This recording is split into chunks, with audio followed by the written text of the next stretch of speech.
Praise the Lord. Hallelujah. Hallelujah. Hallelujah. ரெண்டு கரங்களையும் உயர்த்தி ஹல்லேலூயா. இயேசுவே நன்றி, இயேசுவே நன்றி, இயேசுவே உமக்கு ஆராதனை, இயேசுவே உமக்கு ஆராதனை, இயேசுவே உமக்கு ஆராதனை, இயேசுவே நன்றி. மூவொரு தெய்வமே நன்றி, மூவொரு தெய்வமே உமக்கு புகழ், மூவொரு தெய்வமே உமக்கு ஆராதனை. ஹல்லேலூயா, ஹல்லேலூயா, ஹல்லேலூயா. அமர்ந்து கொள்வோம்.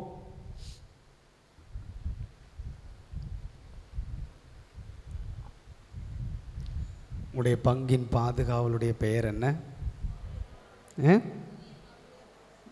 புனித பவுலடிகளாரை பற்றி உங்களுக்கு என்ன தெரியும்? உங்களுக்கு தெரிஞ்சதை சொல்லுங்க பார்க்கலாம்.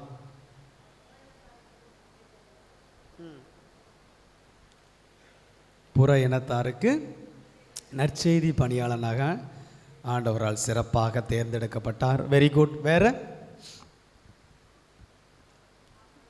உங்களுக்கு தெரிஞ்சதில் கம் ஷோ. இந்த பங்கு தொடங்கி எவ்வளோ வருஷம் ஆச்சு? 15 18 வருஷம். அப்போ 18 வருஷமாக நீங்கள் இங்கே வாழ்ந்துக்கிட்டு இருக்கிறீங்க. உங்கள் புனிதர், உங்கள் பாதுகாவலரை பற்றி கேட்டால் அமைதியாக இருக்கிறீங்க. Come on fast. உங்களுக்கு தெரிஞ்ச காரியத்தில் சொல்லுங்கள். எஸ். ஓகே. வேற? ஓகே. வேற? சொல்லுங்கள் ஃபாஸ்ட். ஒரு நாள் கொடுமைப்படுத்தினார், மீன் மற்றும் மீட்டெடுத்தார். Very good. வேற? வேற ஒரு 5 காரியத்தை சொல்லுங்கள் பவுலை பற்றி. ஆமாம் சொல்லுங்கம்மா, கை தூக்குறாங்க. சொல்லுங்கம்மா. நற்செய்திக்காக உயிரையே கொடுத்தார். Very good. வேற இன்னொரு 4 காரியம்.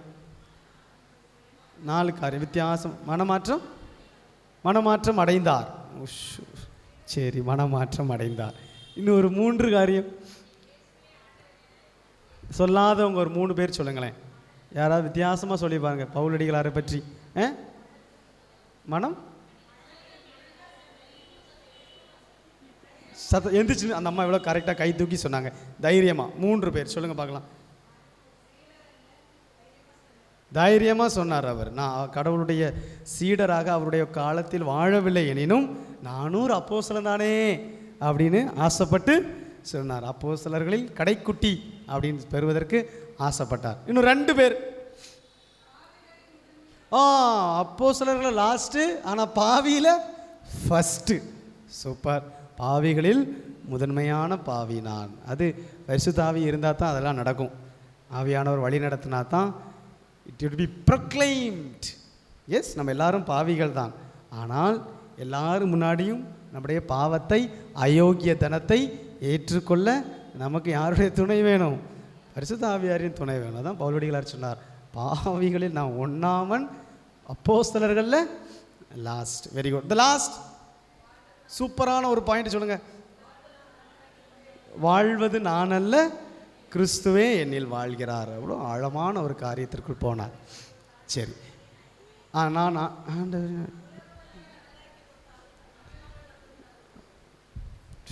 கர்த்தாவே, பைபிள் இருக்கிற எங்கெங்கெல்லாமோ இருக்கிறதெல்லாம் பவுல்கிட்ட சொன்னீங்கன்னா பாவம். அவர் பவுலை பார்த்துருக்கிறீங்களா? ஒரு வாளோடு நிற்கிறாரு, வாளோடு நிற்கிறார். எச்சரிக்கை கொடுப்பாரு, பார்த்துக்கோ. அன்பார்ந்தவர்களே, ஒரு சில காரியம். பவுலுடைய உடல் எப்படி இருக்கும் தெரியுமா? பவுலுடைய உடலின் பிரத்யேகதைகள் உங்களுக்கு தெரியுமா? தெரியாது. யாரும் சொல்லிக் கொடுக்கல, அப்படி தானே? நான் சொல்கிறேன், கேட்டுக்கோங்க.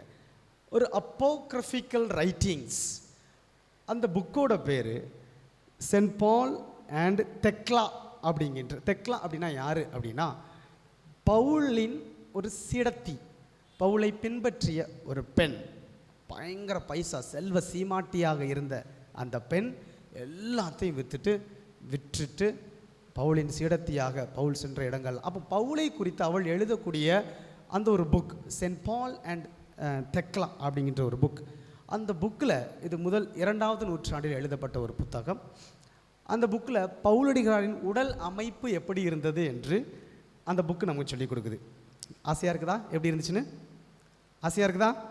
உங்கள் புனிதர், நீங்கள் ஆசைப்பட்டால் தான் சொல்லி தருவேன். ஆசை இருக்குதா இல்லையா? பவுலோட தலையில் முடியே இல்லையாம். பவுலோட தலையில் முடியே இல்லையா, பால்டு ஹெட்டு, வழுக்க தலையாக இருந்துச்சு. எங்கே இருக்கிறார் பவுலடிகள்? அங்கே இருக்கிறாரா? முடி இருக்குதா அவருக்கு? முடி இருக்குதா? தப்பு. பவுலோட தலையில் முடி கிடையாது. ரெண்டாவது, பவுலுடைய புருவங்கள் இது ரெண்டும் எப்படி இருக்குமா? சேர்ந்து இருக்குமாம். சேர்ந்து இருக்குதா? சீக்கிரம் வேற சுரூபத்தை மாற்றுங்க நீங்கள், சரியா? மூன்றாவது காரியம், பவுலுடைய லெக், இட்ஸ் ஆரோ லெக் அல்லது பவு லெக் கேள்விப்பட்டிருக்கிறீங்களா? பவு லெக் கேள்விப்பட்டிருக்கிறீங்களா? நேராக நின்னோம் அப்படின்னா, நீங்கள் நின்று பாருங்கள், நம்முடைய ரெண்டு முட்டும் என்ன செய்யும்? இப்படி ஒட்டி இப்படி இருக்கும். ஆனால் பவுல் லெக் எப்போவுமே இப்படி கவன் கால்னு சொல்லுவாங்க, கேள்விப்பட்டிருக்கீங்களா? பவுல் கவன் காலுடைய மனிதனாக இருந்தார். நான்காவது காரியம், பவுல் குட்டையான மனிதர். ஐந்தாவது காரியம், பவுல் மூக்கு ஊசியாக இருக்கும். ஆறாவது காரியம், பவுலடிகளாரின் முகம் வானதூதரின் முகத்திற்கு சமமாக இருந்தது. Praise the Lord. Hallelujah, hallelujah, hallelujah. Paul பெரிய ஒரு பிரசங்ககன் அல்ல. பவுல் பேச சொன்னீங்கன்னா பவுல் பயப்படுவாராம். ஆனால் அவருக்கு இருந்த திறமை என்னது? எழுத்து. அமைதியாக இருக்கிறீங்களா, கையில் கம்போட வரவா அப்படின்னு கொரிந்தியர்களுக்கு சொல்லுவார். ஆனால் பேசுவதற்கான ஒரு தைரியம் பவுலுக்கு கிடையாது. காரணம், அவருடைய உடல் அமைப்பு அத்தகையதாக இருந்ததால் பவுல் பேச அவருக்கு அவ்வளவு தைரியம் கிடையாது. ஆனால் அவருடைய எழுத்துக்கள் புரட்சி வாய்ந்தது. Praise the Lord. Hallelujah, hallelujah, hallelujah. அப்போ உங்களுடைய புனிதரை ஓரளவுக்கு இமேஜின் பண்ண முடியுதா உங்களுக்கு? எப்படி இருந்திருப்பார் உங்கள் புனிதர்? அப்போ அதுதான் உங்கள் புனிதர், சரியா? இது நான் சொல்லித்தரல, you can google it. It's not simple father எங்கேயோ படிச்சுட்டு no, yes I have learned it. ஒரு புக்கோட நேம் அது, saint Paul and Thecla apocryphal writings, 2ஆம் நூற்றாண்டில் எழுதப்பட்ட ஒரு நூல். இனி பவுலே தன்னை பற்றி சொல்லக்கூடிய ஒரு இடம் உண்டு, எடுத்து வாசிப்போமா? அதன் அடிப்படையில் நம்முடைய பிரசங்கத்துக்கு போகிறோம், சரியா? பவுல் என்ன உங்களுடைய புனிதராக இருக்கதா? என்னைக்கு திருவிழா உங்களுக்கு?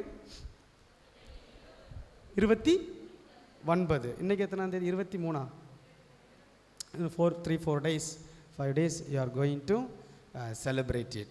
அப்போ பவுலடிகளார் ஃபுல்லாக நம்ம அந்த 1 மணி நேரத்தில் தெரிஞ்சுக்கிட முடியாது. நான் இப்போ சொல்லித்தரப்போகிறது அவ்வளோ 100% 0.0.0.5% ஒரு கடுகுலையும் பாதி அளவு மட்டும்தான் பவுலடிகாரை பற்றி உங்களுக்கு நான் சொல்லித்தரேன். அவ்வளோ அழகான மனிதர், அவ்வளோ அழகான இறை அச்சம், இறை பயம், தெய்வ ஞானம் உள்ளவர். புதிய ஏற்பாட்டு நூலை எடுத்துக்கிட்டீங்க அப்படின்னு சொன்னால் 5ல் 3 பகுதி யாருடைய கடிதங்கள்? பவுலடிகளாரின் கடிதங்கள் தான். இறையியல் முழுவதும் ஒளிந்து கிடப்பது பவுல் அடிகளாரின் புத்தகங்களில். இறையியல் ஒளிஞ்சு கிடப்பது. மூவர் இறைவனை பற்றிய ஞானம் வேண்டுமா? எங்கே போனோம்? பவுலடிகளாரின் கடிதங்களுக்கு போனோம். நற்கருணை பற்றிய அறிவு ஆழமாக வேண்டுமா? பவுலடிகளாரின் கடிதங்களுக்கு போனோம். பரிசுத்த ஆவியாரின் வல்லமையை குறித்து ஆழமாக அறிய வேண்டுமா? எங்கே போனோம்? பவுலடிகளாருக்கு போனோம். இயேசுவை குறித்த அறிவு வேண்டுமா? எங்கே போனோம்? பவுலடிகளார்கிட்ட போனோம். திருச்சபையை குறித்த அறிவு வேண்டுமா? எங்கே போனோம்? பவுலடிகளாரின். எல்லாம் இறையியல் முழுவதும் எதன் அடிப்படையில் இருக்குது? பவுலடிகளாரின் கடிதங்கள். 4 நற்செய்தி நூல்கள் இயேசுவின் வாழ்க்கை முறையையும் இயேசுவின் போதனைகளையும் அடிப்படையாக இருந்தது என்றால், பவுலடிகளாரின் கடிதங்கள் அதை விளக்கக்கூடியதாக, அதில் இருக்கக்கூடிய மறை உண்மைகளை புட்டமிட்டு காண்பிக்கக்கூடிய கடிதங்களாக இருந்தது. Praise the Lord. Hallelujah, hallelujah. இயேசுவே நன்றி, இயேசுவே நன்றி, இயேசுவே நன்றி. அப்போ திருச்சபையை அவ்வளோ அழகாக வளர்த்தி கொண்டு வந்த ஒரு புனிதர். பவுலடிகளார் எவ்வளவு கடிதங்கள் எழுதினார்? ஃபாதர், நான் சொன்னால் நீங்கள் தப்புன்னு சொல்ல போகிறீங்க, அதுக்கு அமைதியாக இருந்தாலே நல்லா இருக்கும்னு நினைக்கிறேன். எத்தனை கடிதம் எழுதினார்? 13 அப்படியா? அப்படியா? நீங்களே சொல்லிடுங்க. 14. இது இல்லைன்னா அது ஃபாதர். இன்னும் என்ன? அன்பார்ந்தவர்களே, பவுல் அடிகளார் தனது கைப்பட எழுதியது 7 கடிதங்கள் மட்டும்தான். அத்தன்டிக் லெட்டர்ஸ் அப்படின்னு சொல்லி அவருடைய கரங்களில் இருந்து தான். பிள்ளைகளே, அவரை குறித்து சொல்லக்கூடிய காரியம் என்னன்னு வாசிப்போமா? எடுத்து வாசியுங்க. பிலிப்பியர் புஸ்தகம்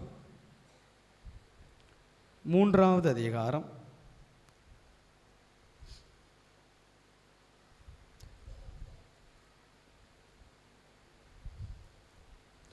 4 6 வரையுள்ள இறை வார்த்தைகள் சேர்ந்து வாசிங்க பார்க்கலாம்.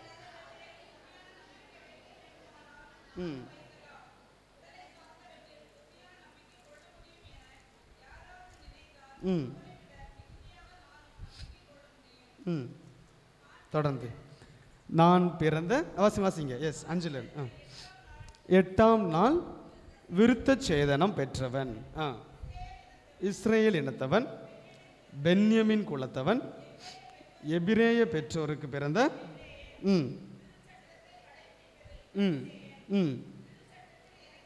ஆர்வத்தால் துன்புறுத்தினேன், பொறுத்தமட்டில் குற்றமற்றவனா. அப்போ பவுலடிகளார் தான் யார் என்பதை தனது கடிதங்களில் பல இடங்களில் சொல்கிறார். பல தடவை ரிப்பீட்டடாக சொல்லிக்கிட்டே இருப்பார். நீங்கள் இந்த கடிதங்களை வாசிச்சிங்கன்னா உங்களுக்கு தெரியும். அதில் ரொம்ப அழகாக கொடுக்கப்பட்ட இது இன்னொரு தடவை அர்த்தம் புரிஞ்சு வாசிங்க. இதிலிருந்து தான் நம்முடைய பிரசங்கம் நடக்க போகுது. தொடர்ந்து வாசிங்க பார்க்கலாம். நான் பிறந்த 8ஆம் நாள் விருத்த சேதனம் பெற்றவன். அப்போ பவுலடிகளார் ஒரு யூத குடிமகன், இஸ் a Jew. ஏன் ஃபாதர் அவர் ஒரு யூதர் சொல்கிறீங்க? அந்த யூதத்தில் அந்த யூதருக்கு ஒரு சிறப்பு இருந்தது. பவுலடிகளார் என்கின்ற அந்த யூதனுக்கு ஒரு சிறப்பு இருந்தது. he had a double citizenship. அவருக்கு ரோமை குடியுரிமையும் இருந்தது, யூத குடியுரிமையும் இருந்தது. ரோம குடியுரிமை ஏன் இருந்துச்சு அப்படின்னா, அவருடைய பிறந்த இடம் அப்படி. அவருடைய பிறந்த இடம் ரோமையர்களால் அதிகமாக வாழப்பட்ட ஒரு இடம். அதனால் அவருக்கு ஈஸியாக ரோமன் சிட்டிசன்ஷிப் கிடச்சிச்சு. அதனால தான் பவுலடிகளார் திருத்தூதர் பணிகள் 22வது அதிகாரத்தில் நீங்கள் வாசிச்சிங்கன்னா, கொஞ்ச நேரம் யூதர்கள் அவரை வெறுக்கும் பொழுது எபிரேய மொழியில் பேசி அவங்களை கையில் எடுப்பார். கிரேக்கர்கள் அவரை வெறுக்கும் பொழுது கிரேக்க மொழி பேசி அவரை கையில் எடுப்பார். அதனால தான் பவுலடிகளாருக்கு மரண தண்டனை கொடுக்கும்போது சிலுவை தண்டனை கொடுக்கப்படவில்லை. பவுலடிகளார் எப்படி இறந்தார்? ஏன் தலை வெட்டப்பட்டு இறந்தார்? காரணம், அவர் ரோம குடிமகன். he had a double citizenship. ஒரு ரோமைய சிட்டிசன்ஷிப் உள்ள ஆள் ஒரு நாளும் சிலுவை மரணத்திற்கு உள்ளாக்கப்பட மாட்டாது. அவருக்கு அந்த தண்டனை கொடுக்கக்கூடாது. அதனால தான் அவர் என்ன பண்ணாங்க? தலை வெட்டி கொன்றார்கள். இப்போ புரியுதா? பவுலடிகளாருக்கு இருந்த அந்த ஒரு சிறப்பு பண்பு, அவர் பிறப்பில் யூதன், வளர்ப்பில் ரோமை. he had a double citizenship. அதனால் அவர் ரெண்டையுமே சாதுரியமாக பயன்படுத்தினார். இன்னும் நம்ம அழகாக வாசிப்போம் பவுலடிகளாருடைய பிரத்யேகதைகள். அப்போ 8ஆம் நாள் விருத்த சேதனம் செய்யப்பட்ட அதோட அர்த்தம் என்னன்னா, சட்ட திட்டங்களின்படி பவுலடிகளாரை அவருடைய பெற்றோர்கள் வளர்த்தினார்கள். யூத நெறிமுறைப்படி. இயேசுடைய தாய் தந்தையும் இப்படி தானே பண்ணாங்க, சென்றாங்களா இல்லையா? அன்பு பெற்றோர்களே, பவுலடிகளாரை பாதுகாவலராக கொண்ட பெற்றோர்களே, உன் பிள்ளை எங்கே இருக்கிறாங்க? இப்போ திருச்சபையின் சட்டப்படி, திருமறையின் ஒழுங்குப்படி நீங்கள் வாழ வைக்கிறீங்களா அப்படின்ட்டு நீங்கள் திருவிழா கொண்டாடும் பொழுது உங்கள் பாதுகாவலர் பவுலடிகளார் உங்களிடம் கேட்கக்கூடிய ஒரு கேள்வி உண்டு, மறந்து போகாதீங்க. உங்கள் பாதுகாவலரின் பெற்றோர் அவரை அவருடைய யூத சட்ட திட்டத்தின்படி சரியாக, மிகச்சரியாக வளர்த்தி வந்தார்கள். அதனால தான் அடுத்த காரியத்தை நான் சொல்லுவேன், அவர் பரிசேயன் என்பதை போல. ஒரு முறை நான் தென்கனி கோட்டையில், இதற்கு முன்பாக நான் பணியாற்றிய இடம், அன்பாலயா தியான மையம், அங்கே என்னுடைய ஆஃபீஸ் ரூமில் நான் உட்காந்து ஒரு மத்தியான வேலையில் ஒரு 2 மணி இருக்கும். ஒரு அம்மா ஓடி வந்தாங்க. ஓடி வந்துட்டு, ஃபாதர், பையன் கீழே படுத்திருக்கிறான் ஃபாதர், அவனை கொஞ்சம் கூட்டிகிட்டு வரணும். எங்களுடைய பார்த்தீங்கன்னா இப்படி டவுன் ஹில் ஏரியா, அந்த ஏரியா ஹில் ஏரியா, தியான மையம் அந்த மலை மேலே இருக்கிற மாதிரி இருக்கும். கீழே தான் அந்த சின்ன ஸ்டேட் ரோடு அப்படி போகுது. அப்போ நான், என்னம்மா நீங்கள் மட்டும் கொண்டு வரலாம்லா? என்ன, இல்லை ஃபாதர் நீங்கள் வரணும். அம்மா அழுதுகிட்டே வந்து சொன்னாங்க. கீழே ஓடி போய் பார்க்கும்பொழுது தான் தெரியுது, பையன் உடலில் ஒரு துணி கூட இல்லாமல் இருந்தான். Just 18-year-old boy, +2 finished student. என்ன ஆச்சு? உள்ளே போகிறது போச்சு. ஸோ இருக்க வேண்டிய இடத்துல இல்லை. மதுவிற்கு அடிமையான ஒரு பையன். ஆனால் ஸ்கூல் ஃபர்ஸ்ட், +2 மார்க்கில் ஸ்கூல் ஃபர்ஸ்ட், திறமையா செம. தியானத்திற்கா வருது கிடையாது, திருப்பலி சம்பந்தப்பட்ட காரியங்கள் நோ. காரணம், அம்மா சொல்லியிருக்கிறாங்க, டேய் நல்ல மார்க் வாங்கணும்டா, ஞாயிற்றுக்கிழமை பூச அது பரவாயில்ல, கடவுள் தான், அப்புறம் பார்த்துக்கலாம். டியூஷன் முக்கியம், படிக்கணும், நல்லா எல்லாத்துலேயும் இங்கே இருக்கணும்டா. அப்படி இருக்கும் பொழுது அதெல்லாம் சரியாக நடந்துடும். கடவுளுக்கு அந்தந்த காலத்தில் அதெல்லாம் கடவுள் தந்துக்கிடுவார். உன் திறமையை வளர்த்துக்கோ. ஞாயிற்றுக்கிழமை திருப்பலியில் அந்த பையனை நான் பார்த்ததே கிடையாது, தாயை நான் பார்த்திருக்கிறேன். உடனே கிடைச்ச 2 துணி எடுத்து அவனை பொதிந்து மேலே எங்களுக்கு ஒரு ஸ்டேஜ் இருக்கும், அந்த ஸ்டேஜில் போட்டு இதுதான் சரியான வாய்ப்புன்னு தண்ணியை நல்லா ஊற்றி செவுட்டில் பட்டா பட்டா பட்டா பட்டான்னு அடி கொடுத்து. காரணம் எந்திரிச்சு பார்த்தா ஆளு நல்லா வாட்ட சாட்டமாக இருந்தான். அதனால கிடைச்ச வாய்ப்பு என்ன செஞ்சிடணும், பயன்படுத்திக்கிடணும். அப்படி டக்குன்னு கண்ணு முழிச்செல்லாம் பார்த்தான். அம்மா ஒரே அழுதுட்டு, என்ன பிரயோஜனம்? வளர்க்க வேண்டிய காரியத்தில் அந்த வயதில் யாரை அறிமுகப்படுத்த வேண்டுமோ, எதை அறிமுகப்படுத்த வேண்டுமோ அதை செய்யவில்லையே அன்பு தாயே. வாழ்க்கையில் 0. ஆன்மீகம் இல்லாமல் வளர்க்கப்படக்கூடிய குழந்தைகள் இப்படித்தான் மாறிப்போகும் என்பதில் மாற்று கருத்தே கிடையாது.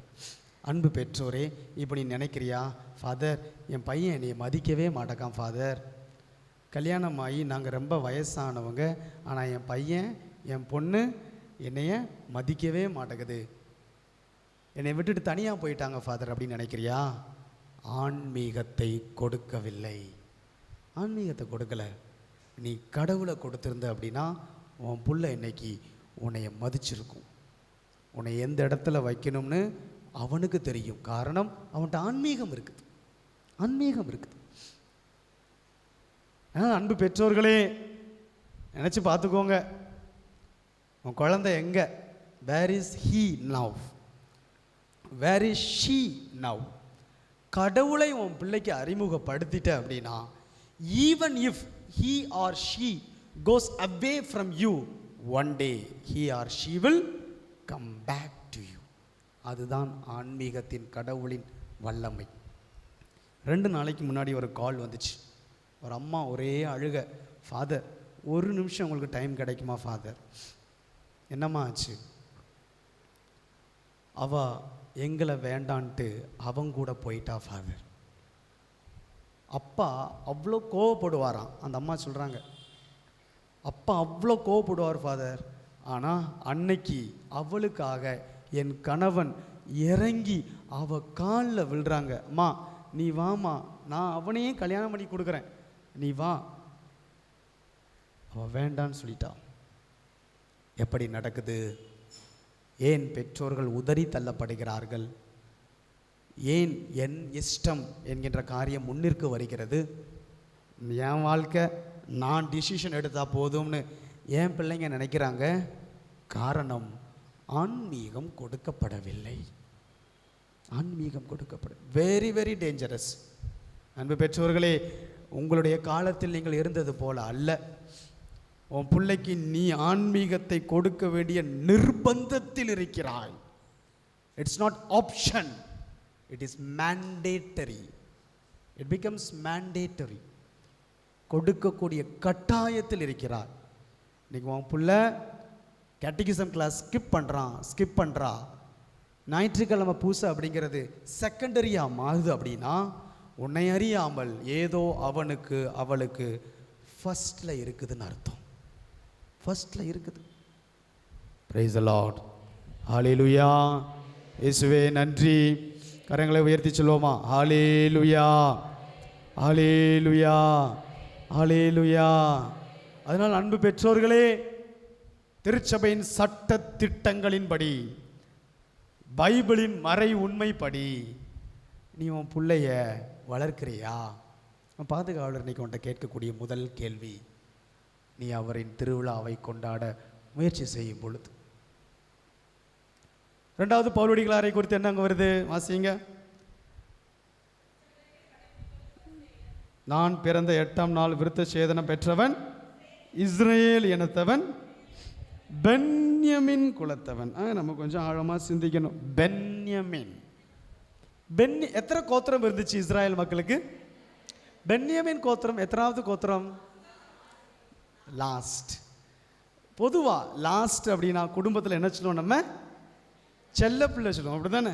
பெஞ்சமின் அப்படின்னாலே செல்லப்பிள்ளை அப்படின்னு சொல்லுவோம். ஆனால் உண்மையில் பாக்கியுள்ள எல்லா கோத்திரங்களும் பெஞ்சமின் கோத்திரத்தை இழிவாக கருதினார்கள் என்பதுதான் உண்மை.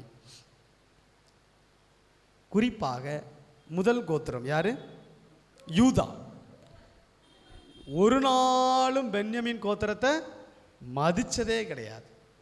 பென்யமின் கோத்திரத்தை குறித்து திருவிவிலியம் என்ன சொல்லுது அப்படிங்கிறத வாசிக்கணும். நம்ம எடுத்து வாசிங்க. ஜெனசிஸ், அதாவது தொடக்க நூல், 49வது அதிகாரம் 27வது இறைவார்த்தை. 49:27 அந்த அதிகாரம் நீங்கள் வீட்டில் போய் வாசிக்கணும். 49வது அதிகாரம் 12 கோத்திரத்தையும் என்னுடைய வார்த்தை எப்படி சிறப்பாக அழைக்கிறது என்று. ஒவ்வொரு கோத்திரத்தையும் ஒரு வசனம் இருக்கும். பாருங்க, யூதா கோத்திரம் எங்க இருக்குது? 8வது வசனம் பாருங்க. யூதா கோத்திரத்தை என்னுடைய வார்த்தை எப்படி புகழுதுன்னு பாசுங்க.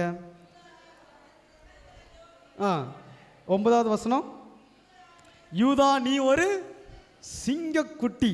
பாருங்க, என்னுடைய வார்த்தை முதல் பையனை எப்படி புகழுதுன்னு. அதே நேரத்தில் பென்யமீன்ட்டு வாங்க. பென்யமீனை பற்றி என்ன சொல்லுது? 27, பென்யமீன் பீறி கிழிக்கும் ஓநாய்க்கு ஒப்பாவாய். ஓநாய்க்கு ஒப்பாவாய் அதோட அர்த்தம் என்னன்னா, பென்யமீன் அப்படின்னாலே போராடும் குணம் உள்ளவன். போராடும் குணம். பழைய ஏற்பாட்டில் சவுல் அந்த அரசன், முதல் அரசன் எந்த குலத்தவன்? பெஞ்சமின் குலத்தவன். போராடும் குணம். பவுல் அடிகளார் சவுலா இன்னும் ஒரு வார்த்தை சொல்லணும். பவுலுக்கும் சவுலுக்கும் வித்தியாசம் இருக்குதா? சவுல் பவுலா மானார்னு சொல்லுவோம், அப்படி தானே சொல்லுவோம். அதில் ஏதாவது வித்தியாசம் இருக்கா? உங்களுக்கு தெரியுமா? யாராவது சொல்லியிருக்கிறாங்களா? சவுலுக்கும் பவுலுக்கும் என்ன வித்தியாசம்?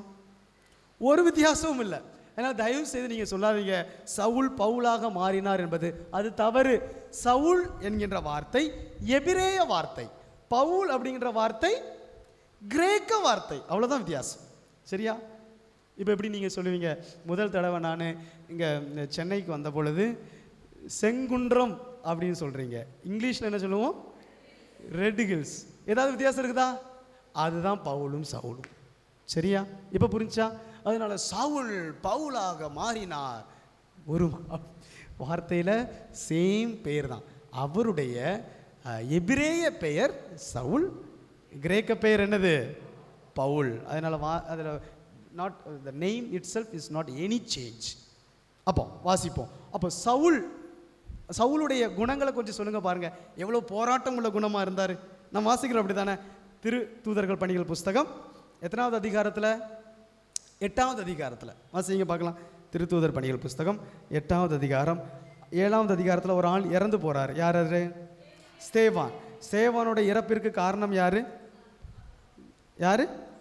சவுல். சவுல் என்கின்ற இளைஞன் உடன்பட்டு இருந்தான் அப்படின்னு இறைவார்த்தை நமக்கு சொல்லும். வாசிங்க 8வது அதிகாரம் 1வது இறைவார்த்தை. ஸ்தேவானை கொலை செய்வதற்கு ஏன் சவுல் ஸ்தேவானை கொலை செய்தார்?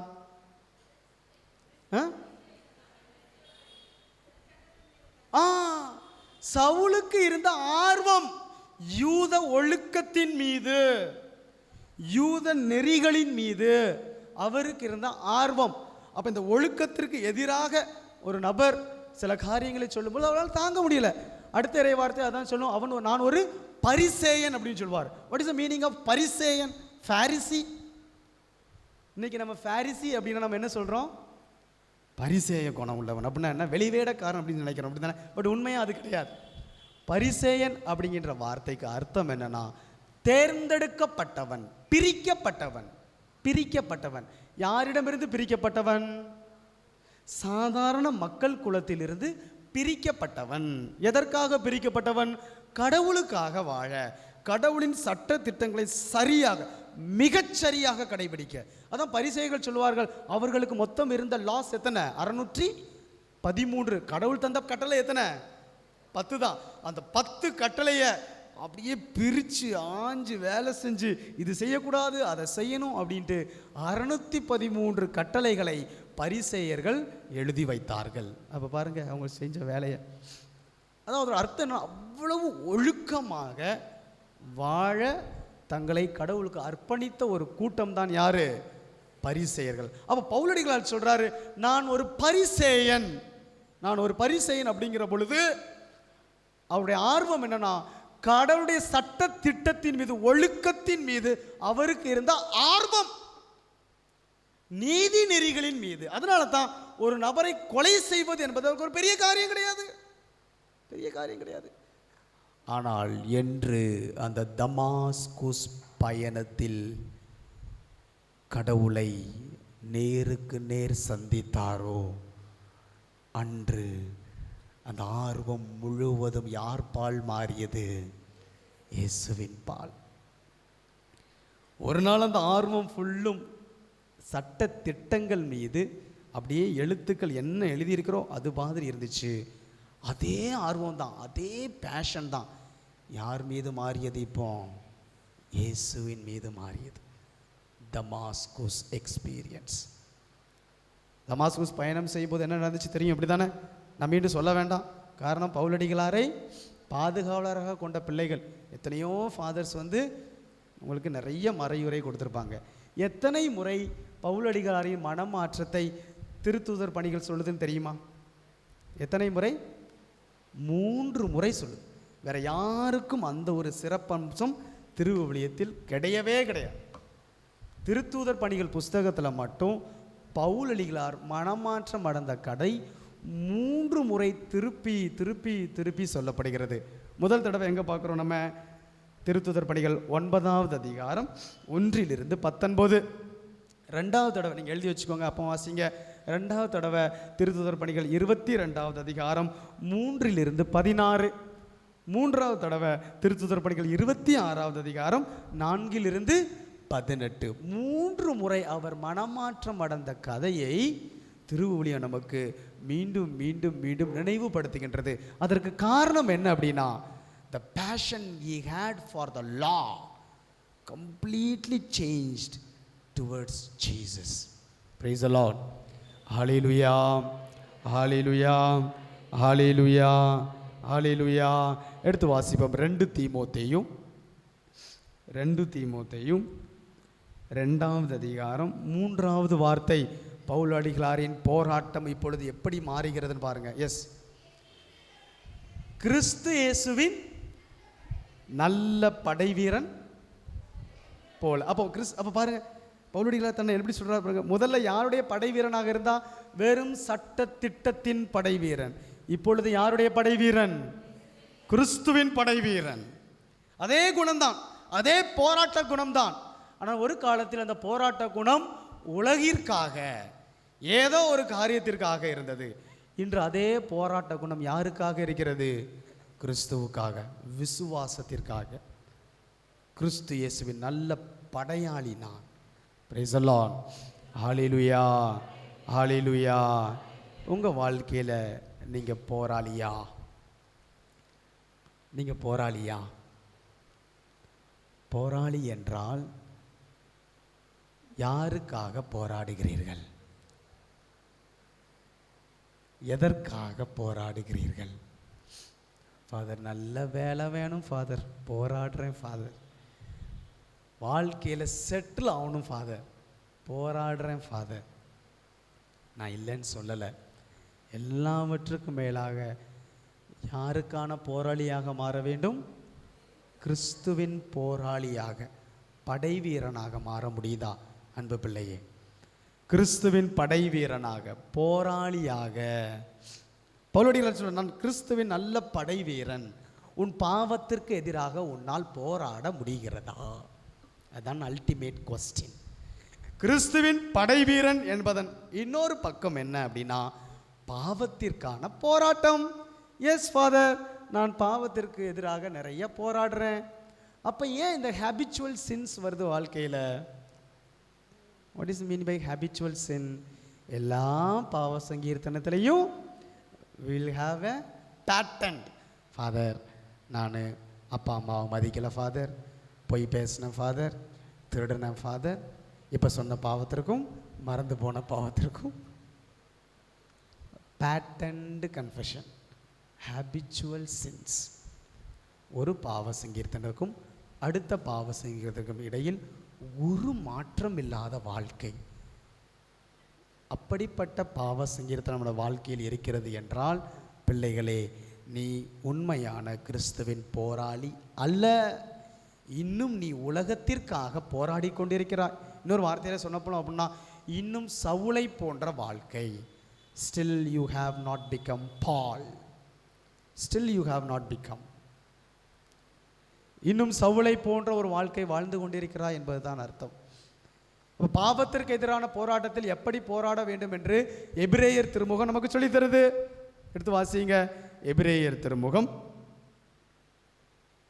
12வது அதிகாரம் 4வது வார்த்தை, 12:4. பாவத்திற்கு எதிரான போராட்டத்தில் ரத்தம் சிந்தும் அளவுக்கு இன்னும் நீங்கள் எதிர்த்து நிற்க. பிள்ளைங்க, என்னைக்காவது ரத்தம் சிந்துறது அளவுக்கு உன் பாவத்திற்கு எதிராக போராடி இருக்கிறாயா? என்னைக்காவது போராடிக்கிறியா? Father, I don't like this sin. Yes, you don't like. ரத்தம் சிந்துதல் அளவுக்கு நீ போராடி இருக்கிறியா? என்னுடைய வார்த்தை நமக்கு கற்றுக் கொடுக்கிறது, பாவத்திற்கு எதிராக போராடிப்பார். எஸ், நீ போராடணும். பாவம் செய்வதற்கு எதிராக போராடணும். நான் சொன்னேன் காலையில், ஒரு காரியத்திற்கு நீங்கள் பயப்படணும் அப்படின்னு சொன்னேன். நான் சொல்லையா? லூக்கான செய்தி 12வது அதிகாரம், லூக்கான செய்தி 12வது அதிகாரம். அந்த அதிகாரத்தோட ஹெட்டிங் என்ன இருக்குது? அஞ்சாதீர்கள். அப்படி தானே? அஞ்சாதீர்கள். அஞ்சாதீர்கள் ஹெட்டிங் கொடுத்துட்டு கடவுள் அதுக்குள்ள அஞ்சுங்கள்னு சொல்லுவார். எடுத்து வாசிப்போம். நம்ம 4வது வசனம் தொடர்ந்து, 4வது வசனம் 12:4. என் நண்பர்கள் ஆகிய உங்களுக்கு நான் சொல்கிறேன், உடலை கொள்வதை அன்றி வேறு எதுவும் செய்ய இயலாதவருக்கு அஞ்ச வேண்டாம். நீங்கள் யாருக்கு அஞ்ச வேண்டும் என நான் உங்களுக்கு எடுத்து காட்டுகிறேன். யாருக்கு? கொன்ற பின் நரகத்தில் தள்ள அதிகாரம் உள்ளவருக்கு அஞ்சுங்கள். ஆம். யாருக்கு அஞ்சணுமா? யாருக்கு? யாருக்கு? அங்கே கடவுள்னு பேர் சொல்லையே. It's a wrong explanation or interpretation. உண்மையாகவே பல நாட்கள் நாம் கேட்டிருக்கிறோம் இதை.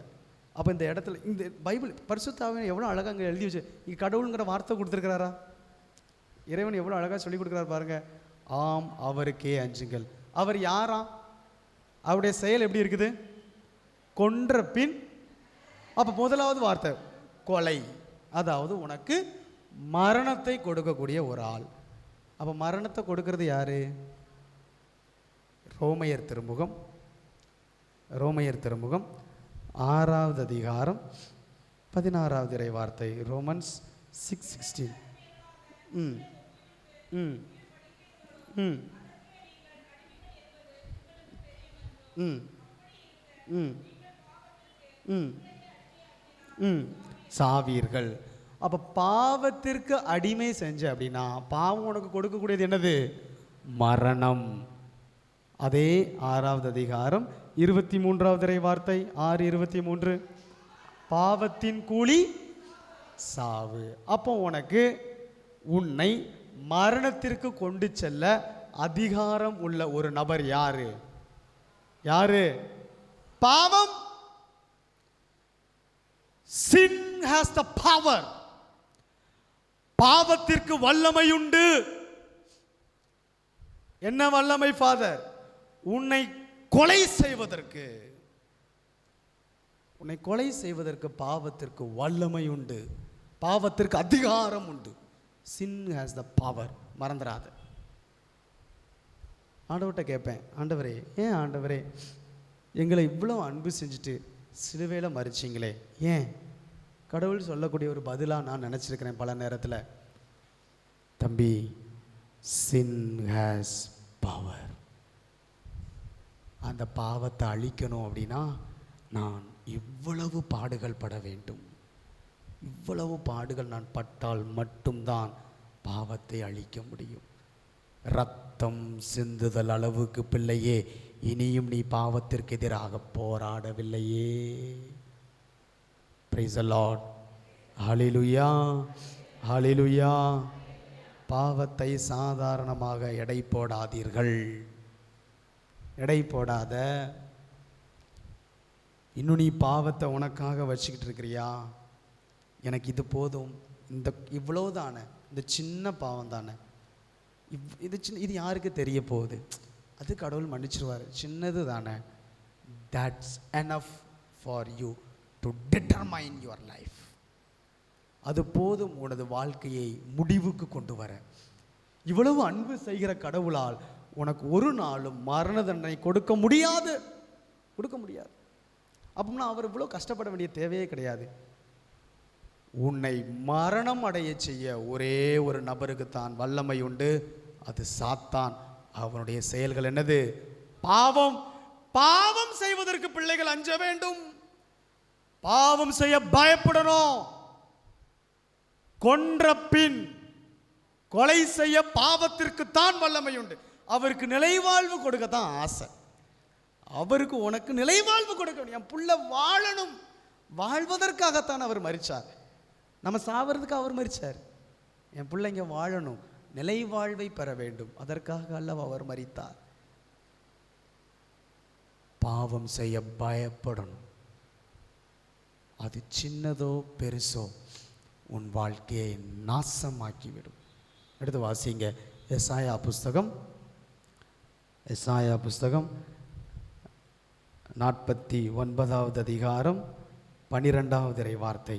எசாயா 59:12. திருமுன் எங்கள் குற்றங்கள் பெருகியுள்ளன, எங்கள் பாவங்கள் எங்களுக்கு எதிராய். அப்போ உனக்கு எதிராக சான்று சொல்வது யாரு? ஏன் பாவமா? அவருடைய பாவங்கள். உன் பாவம் உனக்கு எதிராக சாட்சி சொல்லும். Sin will climb your body. Sin will climb your body. நீ பாவம் செய்ய செய்ய பிள்ளையே, பாவத்திற்கு உன் மீது அதிகாரம் வரும். நன்மை செய்யணும் அப்படிங்கிற சிந்தனையே வராது. Certain time you think, no, newspaper எடுத்து பார்த்துட்டு எப்படி இவ்வளோ பெரிய தீமை இவனால் செஞ்ச முடிஞ்சிச்சு நினச்சி பார்க்குறீங்களா? ஆமாவா இல்லையா? மறைமுகமாக நீ அதைவிட கொடூர பாவம் செய்து கொண்டு இருக்கிறாயே, எப்படி உன்னால் அப்படி செய்ய முடியுது? You became a slave to sin. அடிமை ஆயிட்ட. சில நேரம் நீங்கள் சொல்லுவீங்க அப்படிதான், ஃபாதர் விடணும்னு நினைக்கிறேன் ஃபாதர், இதை விடவே. You became a slave. எந்த ஒரு கைதிக்காவது சுதந்திரமாக ஜெயிலில் காரியங்களை செய்ய வாய்ப்பு கிடைக்குமா? யாராவது ஜெயிலுக்கு போயிட்டு வந்திருக்கிறீங்களா? சாரி, அப்படி யாராவது இருந்தீங்க அப்படின்னா அவங்களுக்கு தெரியும். அது நீங்கள் கேட்டு பாருங்க. எனக்கு தெரிந்த ஒரு நபர் என்கிட்ட சொல்லியிருக்கிறார், ஒரு சின்ன ரூமில் 60 பேரை அடைச்சி போட்டுருவாங்க. அங்கே தான் டாய்லெட் இருக்கும், எல்லாமே அங்கே தான் நடக்கும். நீங்கள் நினச்ச நேரத்தில் எதுவும் செய்ய முடியாது. உன் மீது அதிகாரம் உள்ள ஒரு நபர் இருப்பார், அவர் என்ன செய்ய சொல்கிறாரோ அதைத்தான் செய்ய முடியும். பாவம் அப்படி அல்லவா உன்னை அடிமைத்தனத்தில் கொண்டு போய் விட்டிருக்கிறது. பாவம் சொல்கிற மாதிரி செய்கிறோம் இன்னைக்கு நம்ம. யோவான் நற்செய்தி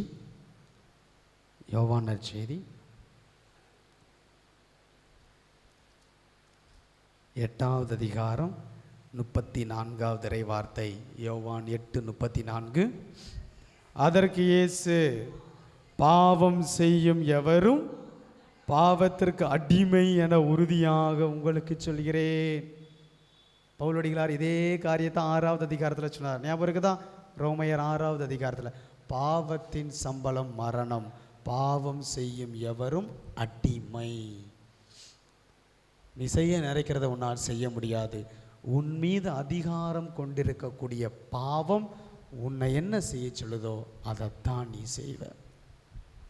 பாவத்திற்கு எதிராக இனியும் நீ போராடவில்லை பிள்ளையே, இனியும் போராடவில்லை.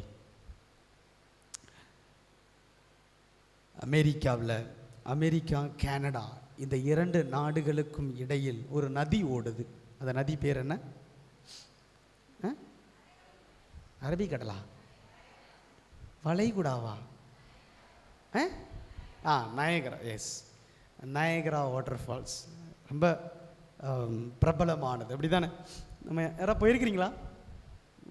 ஃபாதர், எஸ், யாராவது இருக்கீங்களான்னு நினச்சேன். ஓகே, யூடியூப்பில் பார்க்கலாம், வீடியோஸ் நிறைய இருக்குது. நயகரா ஃபால்ஸ் ரொம்ப அழகாக இருக்கும். எனக்கு தோணுது போன வருஷம் நியூஸ் பேப்பரில் கூட வந்துச்சு. -டிகிரியில் போய் ஃப்ரீஸ் ஆயிடுச்சு. பார்த்துருப்பீங்க என்ன? எல்லாம் அதில் ஃபோட்டோஸ்லாம் நம்ம பார்த்தோம். ரொம்ப ஆச்சரியமாக இருந்துச்சு. தண்ணி அப்படியே கீழே வருத, தண்ணி கூட அப்படி சில மாதிரி நிற்குது. ரொம்ப ஆச்சரியமாக இருந்துச்சு. -Degree. That's the nature of நதி பேர் என்ன? Niagara Falls. That's the nature. அந்த கிளைமேட்டை நம்மளால் என்ன செய்ய முடியாதான், ஊகிக்க முடியாது. எப்போ -டிகிரிக்கு போகுது அந்த இது நமக்கு தெரியாது. இந்த நயகரா ஃபால்ஸோட கீழே தாழ்வரையில் எப்பொழுதும் நடக்கக்கூடிய ஒரு காரியம், ஆயிரக்கணக்கான கழுகுகளின் பிணங்கள் கிடக்குமா. ஒரு முறை இந்த அறிஞர்கள், இது ஏன் இந்த கழுகுகள் இப்படி பிணங்களாக இந்த நதியின் தாழ்வரையில் வந்து கிடக்குது, இதை ஆராய்ச்சி செய்யணும் அப்படிங்கிற ஒரு ஆசை இருந்துச்சு. அப்போ நிறைய பேர், ஆனால் மேலே போய் என்ன நடக்குதுன்னு தெரியாது. காரணம் நம்ம முன்னாடியே சொன்ன மாதிரி எப்போ வேணாலும் கிளைமேட் மாறலாம். Very dangerous. அது ஒரு காட்டாற்று வெள்ளம் போல பெருக்கெடுத்து விடும் அடர்ந்த காடுகள். இப்போ கொஞ்சம் பேர் தைரியமாக, நான் இப்போ சொல்கிறது வரலாற்று நிகழ்வு, ஏதோ கதை கிடையாது, சரியா? You can google it. அப்போ இந்த மாதிரி மேலே போய் ஆராய்ச்சி செய்வதற்கு கொஞ்சம் பேர் போயிருக்கிறாங்க. அதற்கான தேவையான எல்லா உடல் ஆடைகள் எல்லாம் அணிஞ்சிட்டு மேலே போயிருக்கிறாங்க. அந்த காட்டாற்று வெள்ளத்திற்கு அவர்கள் சென்றார்கள். கொஞ்சம் உள்ளே போய்கிட்டு இருக்கும்போது அவர்களுக்கு தெரியுது, இந்த நதி மிக விரைவாக ஓடும் பொழுது ஒரு கரையிலிருந்து மறு கரைக்கு மிருகங்கள் என்ன செய்யுமா, அந்த சைடு போகுவதற்கு ட்ரை பண்ணும். சில நேரத்தில் நதி அப்படியே ஒன்றுமே தெரியாத மாதிரி இருக்கும். ஓட்டம் ஓடாமல் ஏதோ மெதுவாக இருக்கிற மாதிரி தெரியும். ஆனால் கால் வச்சா என்ன செஞ்சிடும், இழுத்துட்டு போயிடும். பார்த்துருப்பீங்க, அப்படி தானே? அது மாதிரி நிறைய மிருகங்கள் ஆக்சிடென்ட்லி கிராஸ் பண்ண போய் என்ன ஆகும், இந்த காட்டாற்று வெள்ளம் இழுத்துட்டு போயிடும். அப்போ நிறைய மிருகங்கள் இறந்து போகும். இந்த இறந்து போன மிருகங்கள் என்ன செய்யுமா, மேலே மிதந்துக்கிட்டு இருக்கும். இதை சாப்பிட்றதுக்கு யார் வருவா? நம்ம ஆள் வரும். கழுகு வந்து அழகாக உட்காந்து, பிரியாணி கிடச்சிருக்குது இன்னைக்கு பீஃப் பிரியாணி அல்லது மட்டன் பிரியாணி அப்படின்ட்டு அழகாக அது மேலே உட்காந்து ஒரு குரூப் நல்லா சாப்பிட்டுக்கிட்டே இருக்கும். பாருங்கள், இந்த மிதந்து கொண்டு இருக்கக்கூடிய மிருகம் மெதுவாக எங்கே போகுது, அந்த வீழ்ச்சியை நோக்கி போய்கிட்டே இருக்குது. இந்த கழுகுகளுக்கு இருக்கக்கூடிய ஒரு சிந்தனை என்ன அப்படின்னா, பறவைகளின் அரசன் சொல்லுவாங்க, அப்படி தானே? கழுகு மிக உயரமான செல்லக்கூடிய ஒரே பறவை, அதே மாதிரி மிக கூர்மையான பார்வை கூட. அப்போ இந்த கழுகோட ஒரு சிந்தனை எப்பவும் எப்படி இருக்குமா, என்ன நான் பெரிய ஆள், என்னால் எல்லாம் செய்ய முடியும், அப்படி ஒரு கர்வம் கழுகுக்கு வருமா. இன்னும் கொஞ்சம் தூரம் தானே இருக்குது, அப்போ என்ன பண்ணிடலாம், பறந்து போயிடலாம், இன்னும் கொஞ்சம் தூரம் தான் இருக்குது, இன்னும் கொஞ்சம் தூரம் தான் இருக்குதுன்னு சிந்தியும். ஆனால் பிள்ளையே, பக்கத்தில் வரும்பொழுது கழுகு உயர பறக்க நினைக்கும், ஆனால் அந்தோ கழுகுகளின் காட்கள் இந்த மிருகத்தின் எலும்புகளுக்குள் சிக்கிக்கொள்ளுமாம். பரிதாபம், வீழ்ச்சியுற்று இறந்து போன உயிரோடு அதுவும் இறந்து போகும். உண்மையில் பாவம் அப்படித்தான். Sin also has the same effect. கொஞ்ச நாள் நம்ம சொல்லுவோம், கொஞ்ச நாள் தானே, யாருக்கும் தெரியாமல் தானே, கணவனுக்கு தெரியாமல், மனைவிக்கு தெரியாமல், பிள்ளைகளுக்கு தெரியாமல், பெற்றோர்களுக்கு தெரியாமல், எனக்கு மட்டும் தெரியுமே, இந்த லாஸ்ட் டைம், இப்போ மட்டும் இவ்வளோ போதும். பிள்ளையே, உன் வாழ்க்கையை நாசமாக்கிவிடும், நாசமாக்கிவிடும். கடவுள் ஒரு நாளும் நம்மை தண்டிப்பது கிடையாது. கடவுள் நம்மை தண்டிப்பது கிடையாது. நாம் செய்யும் பாவங்கள் தான் நம்மை தண்டிக்கிறது. எடுத்து வாசிங்க, நம்பர்ஸ், புக் ஆஃப் நம்பர்ஸ், எண்ணிக்கை புஸ்தகம் 32வது அதிகாரம் 23வது இறை வார்த்தை. நம்பர்ஸ் 32:23. நீங்கள் இதை செய்யாவிட்டால் பாவம் செய்கிறீர்கள், உங்கள் பாவங்கள் உங்களை தொடர்ந்து பிடிப்பது திண்ணம். உங்கள் பாவங்கள் உன்னை தொடர்ந்து பிடிப்பது திண்ணம். ஒரு நாளும் கடவுளை குறை சொல்லாதே பிள்ளையே. உன் வாழ்க்கையின் பிரச்சனைகளுக்கு, உன் வாழ்க்கையின் கலக்கங்களுக்கு, உன் வாழ்க்கையின் போராட்டங்களுக்கு, உன் வாழ்க்கையில் கடக்கக்கூடிய மீண்டும் மீண்டும் வரக்கூடிய நோய்களுக்கு, தீர்க்க முடியாத குழப்பங்களுக்கு கடவுள் மீது பழி சுமத்தாதே. உன் பாவத்தின் மீது பழி சுமத்திப்பார். உன் பாவத்தின் மீது பழி சுமத்திப்பார். உன் பாவங்கள் உன்னை தொடர்ந்து பிடிப்பது திண்ணம். கடவுள் ஒரு நாளும் நம்மை குறை சொல்வது கிடையாது. அவர் he seeks the opportunity to love us. எப்படியாவது என் பிள்ளை திரும்பி வந்துட மாட்டானா, இப்போ வரமாட்டானா என்று கடவுள் நம் மீது அவ்வளோ பாசத்தோடு இருக்கிறார். நான் பாடல் பாடணும் அல்லவா, அவருடைய அன்பில் தீர்ந்து போவதில்லை, அவருடைய இரக்கம் முடிவே கிடையாது. நோ, உன்னுடைய பாவங்கள் அதற்கான தடையை போடும். எஸ், கடவுளுக்கும் உனக்கும் உள்ள உறவிலிருந்து உன்னை பிரிக்க ஒரு நபருக்கு அந்த அதிகாரம் இருக்கிறது. அது யார் என்றால் உன் பாவம். எசாயா 59:1. எசாயா 59:1. மீட்க இயலாதவாறு ஆண்டவரின் கை குறுகிவிடவில்லை, கேட்க முடியாதவாறு ஆண்டவரின் காது மந்தமாகிவிடவில்லை. உங்கள் தீச்செயல்களே உங்களுக்கும் கடவுளுக்கும் இடையே. அப்போ யாருடைய தீச்செயல்? கடவுள் விரும்பி நம்மகிட்ட வெளியில் போறாரா? நோ. நம்முடைய பாவங்கள் நமக்கும் கடவுளுக்கும் இடையே உள்ள உறவில் விரிசலை ஏற்படுத்த வல்லமை உண்டு. அதனால தான் பவுலடிகளார் போராடினார். பாவத்திற்கு எதிரான போராளி, கிறிஸ்துவின் நல்ல படைவீரன். Price the Lord. ஹல்லேலூயா. கரங்களை உயர்த்தி சொல்லுவோமா? ஹல்லேலூயா, ஹல்லேலூயா. இயேசுவே நன்றி, இயேசுவே நன்றி, இயேசுவே நன்றி. எப்படி உங்களோட திருவிழாவோட பட்ஜெட் எவ்வளவு?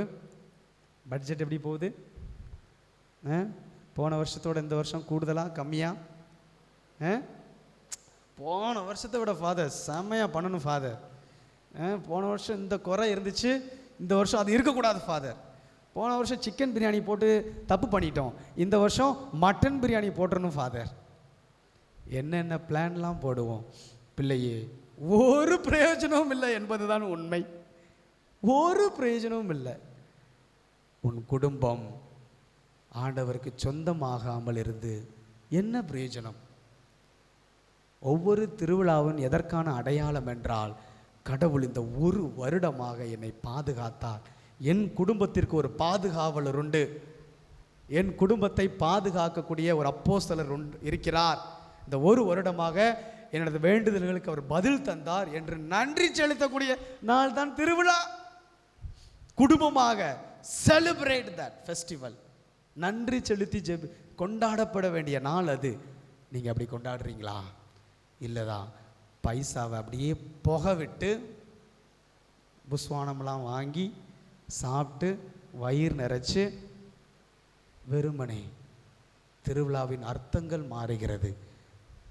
உண்மையாகவே நீங்கள் பவுலடிகளாரை அன்பு செய்தீர்கள் என்றால், அவரின் நல்ல பரிசேயன், அவர் நல்ல பரிசேயனாக இருந்தார். கடவுளுக்கான போர் வீரன். பரிசேய குணம் என்பது போர் வீரம், போர் வீரம், பிடிவாத குணம். கடவுளுக்கான பிடிவாத குணத்தில் அவர் இருந்தார்.